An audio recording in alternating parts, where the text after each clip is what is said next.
é a preliminar de incompetência da turma e a competência do plenário do Supremo Tribunal Federal. Aqui, senhor presidente, basicamente, eu repito os fundamentos anteriores, acrescentando que, a despeito de sucessivas emendas regimentais que versaram sobre a questão de qual órgão desta Corte pode julgar ações penais, a competência para o julgamento do presidente da República sempre foi e continua sendo do plenário da Casa. Dirão os senhores, é ex-presidente, mas está sendo julgado como tal. Porque se é ex-presidente, deveria ir para o juízo de primeiro grau. Mas está sendo julgado como presidente, está sendo julgado como se presidente fosse, essa ação deveria se iniciar no pleno do Supremo Tribunal Federal. Sobre esse ponto, mercê da questão preliminar anterior que foi abordada e que eu reafirmo por uma questão de coerência, essa posição de que o presidente da República, se está sendo julgado como tal, deve ir para o plenário, é o corolário lógico da tese fixada pela diminuta maioria no julgamento da QO, diminuta maioria, no julgamento da QO, no inquérito 4787. Finalizado, gostaria de fixar a data. Vamos analisar a data dos crimes, julgamento finalizado em 11 de março de 2025. Daí porque entendo prevalente, porque não foi modificada a redação do artigo 5º do nosso regimento interno. Compete ao plenário processar e julgar originariamente, nos crimes comuns, o presidente da República e o vice-presidente da República, o presidente do Senado, o presidente da Câmara dos Deputados, os ministros do Supremo Tribunal Federal e o Procurador-Geral da República. Essa decisão de 2025 não alterou a emenda que é de 2023.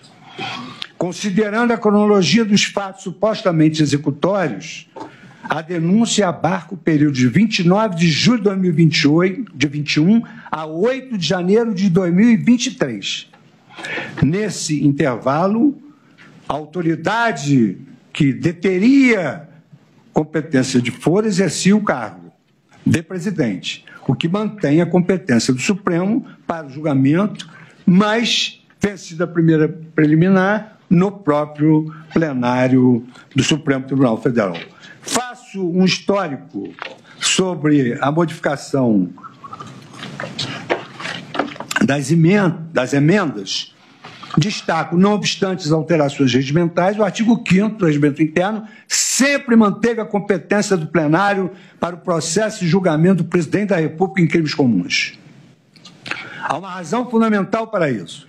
O plenário do Supremo Tribunal, instância de deliberação mais importante da mais alta corte do Poder Judiciário brasileiro, bem como missão de julgar os ocupantes de cargos mais elevados e de maior relevância do país, influem na competência do plenário do Supremo Tribunal Federal.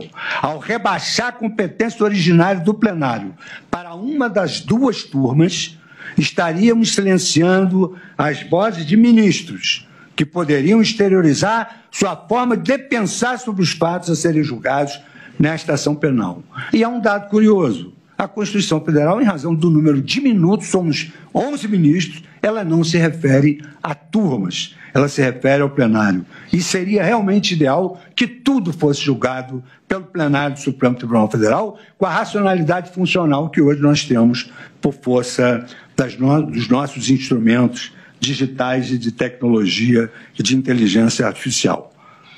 Assim, partindo da premissa de compete ao plenário o julgamento das ações penais contra alguém que está sendo julgado como presidente da República, e aqui, admitindo-se, isso é importantíssimo, o primeiro caso que foi julgado foi no plenário. O plenário do Supremo Tribunal Federal julgou o primeiro caso de uma pessoa, de um cidadão carente no plenário do Supremo Tribunal Federal. Um homem sem qualquer prerrogativa de foro.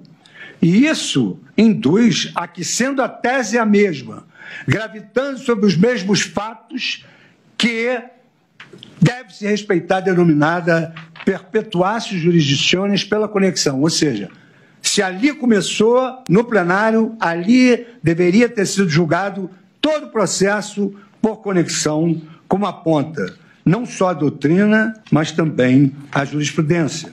E eu trago aqui a ação penal 1060 do Supremo Tribunal Federal de 2024.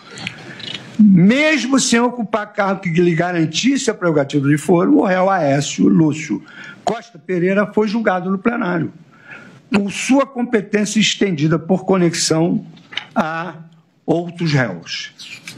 Saltando mais uma vez, senhor presidente, todas as digressões doutrinárias, otimizando o nosso julgamento, em síntese, os réus não têm prerrogativa de foro ratione persone, porque não exercem função prevista na Constituição Federal. Se estão sendo processados como ainda ocupantes de cargos com prerrogativa, a competência do Supremo Tribunal, é do plenário do Supremo Tribunal Federal. O fato de processos conexos terem sido julgados no plenário impõe o deslocamento deste feito para o órgão maior da Corte. E as premissas envolvem casos de incompetência absoluta. Mesmo o caso do plenário, incompetência absoluta, indispensável razão pelas duas uma. Ou o processo deve ir para o plenário, ou tem de descer para a primeira instância. Assim sendo, senhor presidente, eu também acolho essa preliminar de incompetência absoluta da primeira turma e, na forma do artigo 567 do Código de Processo Penal, eu também declaro a nulidade de todos os atos praticados por este Supremo Tribunal Federal.